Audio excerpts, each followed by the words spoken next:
В Уфе впервые начали обучать профессии коневод. Как правильно доить кобылу и выращивать жеребят на кумысных фермах и как отличить башкирскую лошадь от других.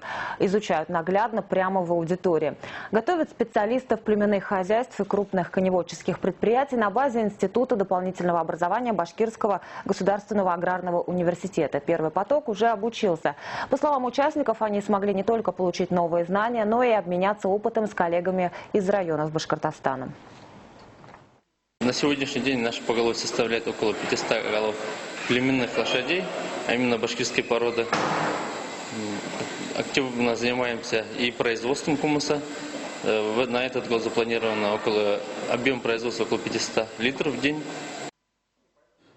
Теоретические знания, полученные в ходе обучения, коневоды смогли закрепить на практике. Для этого часть занятий проводилась на ипподроме Акбузат и Уфимском конном заводе.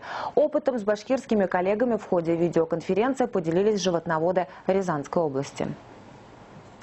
Это очень необходимое для нашей республики такое направление, потому что лошадь башкирская – это наше национальное достояние, и племенная работа с ней очень важный селекционный вопрос.